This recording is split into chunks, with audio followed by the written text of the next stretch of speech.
ba ang coronavirus na kinakaharap natin ngayon? Ayon sa Department of Health, ang coronavirus ay nagdudulot ng sakit mula sa karaniwang sipon hanggang sa mas malubhang sakit, tulad ng Middle East Respiratory Syndrome at Severe Acute Respiratory Syndrome. Ang novel coronavirus ay panibagong strain o uri ng coronavirus na hindi pa nakikita sa taon noon. Halos 10 buwan na tayong nakikipaglaban sa COVID-19 nang magsimula ito. Magpahanggang ngayon ay patuloy pa rin ang paglaban natin. Dahil dito, naipatupad sa ilang lugar sa ating bansa ang ECQ o Enhanced Community Quarantine at GCQ o ang General Community Quarantine para sa ating kaligtasan laban sa lugar. Ngunit patuloy pa rin ang pagtaas ng bilang ng kaso ng COVID-19. Sa kasalukuyan, umabot na ito sa 400,000 na higit ang kumpirmadong kaso.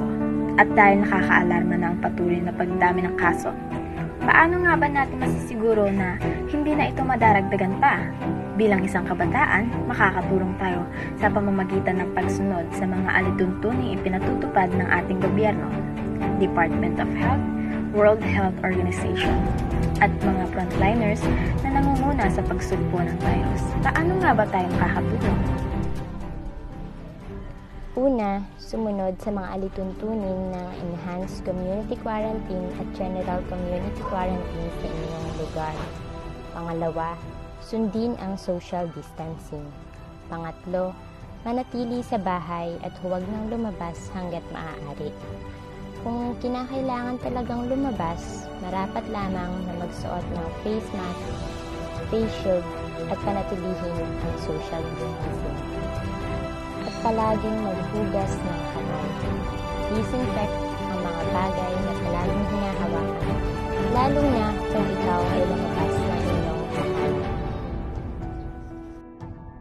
Sino-sino nga ba ang mga frontliners? At ano ang gapan nila ngayong may kinakarap tayong malaking pagsubok sa ating bansa? Sa simula pa lamang ng pandemya ito, sila na ang unang sumusugod sa larangan ng digmaan sa alang-alang ng sariling kalusugan. Tinitiis ang pagod, sakit ng katawan at hirap ng kalooban.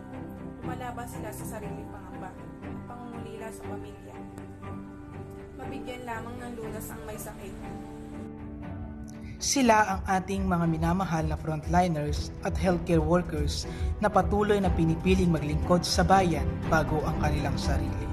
Kaya naman tayo magbigay pugay at magpasalamat sa ating mga minamahal na frontliners sa kanilang taus-pusong pagserbisyo at pagsasakripisyo sa ating bayan at kapwa Pilipino.